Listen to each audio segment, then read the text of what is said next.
That's like right now. It's now the future. It's the future. It's the future. This is Hola. the bookends, BLTs. BLT. So yeah, Are you going first, Michael? look at Oh this. gosh. Got the rules for you. We'll Tony. see. We'll see. I just couldn't get this idea out of my head because basically since we read this, KD has just been, I don't know, time travel, blah, blah, blah. So I don't like this time travel. I like this time travel. So I thought I would go ahead and just make a quick presentation on the rules of time travel, just in case you yourself happen to be, traveling through time. You can use these kind of rules to kind of identify where in the time stream you are, maybe even what kind of time travel kind of situation you might be in. So the easiest is forward in time only. That's like right now. It's now the future. It's the future. It's the future. Now, time capsules are probably the most common way of doing this. As long as you bring enough oxygen, you're probably good. If you happen to be a vampire and you get locked in a coffin, you could think of that as a type of time travel. Just be aware, like when you come out, it's clearly the future. Stay low, adjust to your surroundings. You won't like try to stick out like that. Here we've got Stallone in Demolition Man, one of my favorite movies. You might, if you ever get frozen somewhere, this is another way you might end up time traveling into the future. When you get defrosted by people. And Cartman in South Park also had this situation that happened to him. Easiest way to avoid this if you don't want it is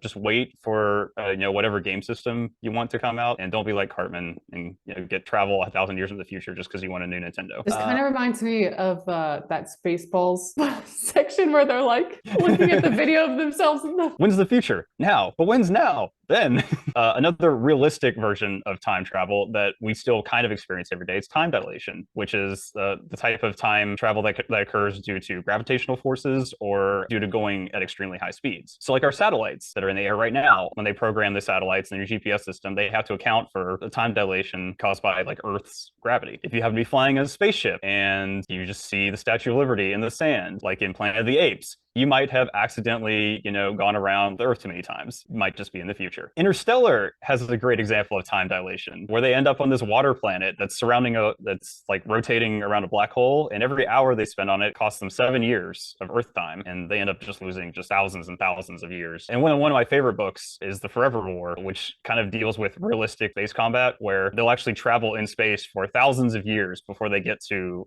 the actual like battle that's going to take place. And the battle takes place, instantly, and then they travel like 1,000 years back home. They get back to Earth, and Earth is completely changed because they've been away for 2,000 years. This book takes place over millions and millions of years. Here we have Katie's favorite system. So Katie would be very happy if she ended up here. This would be a single timeline where you can pop out, go back into the past, and stick yourself there, but anything you do doesn't actually affect the single timeline. Harry Potter is an excellent example of this. Hermione and Harry, they hop in with their time tuner, go back, and it turns out that they're the ones that saved themselves the whole time. So no paradox involved. It's all very clean. This is too useful, which is why we never see the time tuner ever again. Outlander and lots of other historical fiction. This is an example of single timeline where every time Blair goes forward and backwards in the past, at least as far as I've seen in the shows and read, it doesn't appear that she actually affects anything. That's not 100% true. Well, this is as far as I've read. Anyways, lots of historical fiction that I've read and seen does fall into this kind of situation. So a good way to tell if you're on like a single timeline situation is if you find yourself flying down to the past and you're like, oh, let me get involved in this historical event, and then you just end up causing the historical event to happen, you're probably on a single timeline. So that's like check mark. You can be sure that's where you are. The Time Machine movie actually has this. He goes back in time to try and save his wife every time, but each time he ends up only just causing her death, therefore meaning he has to make the time machine. So we can confirm that in the Time Machine, you're on a single timeline. In Futurama,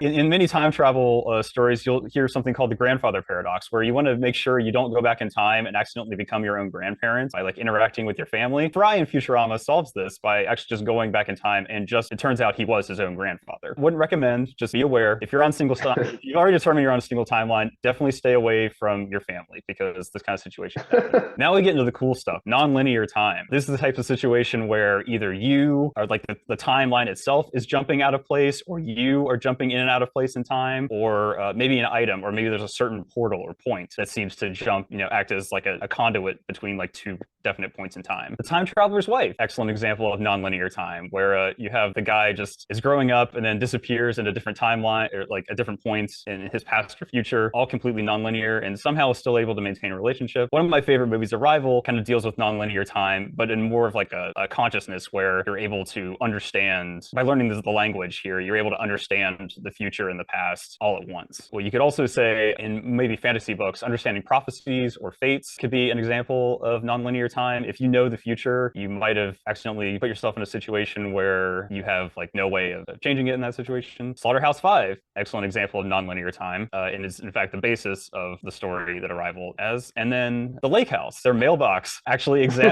ends up acting as a 3-year portal in time where they can send the letters back and forth. I was so disappointed in that movie. They were doing time travel great until the end.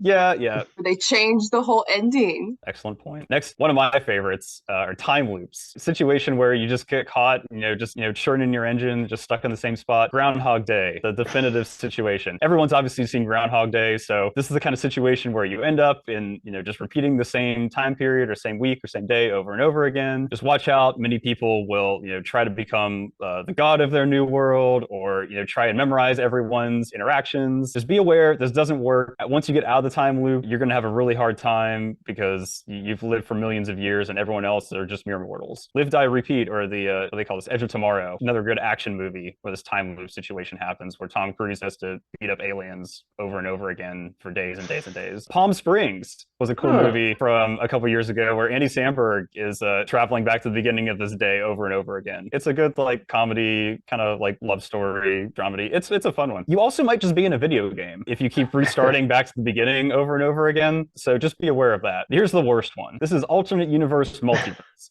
If you go back in time and are actually able to change something, you're in alternate universe or multiverse. And it probably means you're actually just in a bad action movie, to be honest. You've got Back to the Future, who's got this situation. Avengers is just, I think, the Endgame movie. I think they ended up making like 4 or 5 different timelines. It's just completely nonsensical. Terminator actually probably has the worst timeline out of like any movie series. Every single movie, they end up just creating whole new timelines. This one's actually a good one. Nicolas Cage in Next, he's able to see like kind of like a few minutes into the future. So each time you could say he's creating a new timeline or multiverse. So yeah, we'll end here. And this was my sort of rendition of the How You Lose the Time War timeline, where the threads spread out and then come back together and eventually end up in one. But then you've got red and blue kind of off in their own thing. Nice, thank you.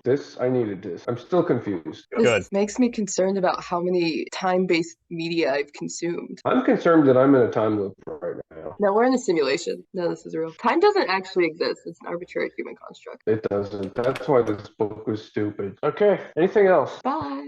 Bye. Bye. Come Bye. back. Follow us. Yeah, come watch our BTLs and plot discussions and book summaries. And All the things.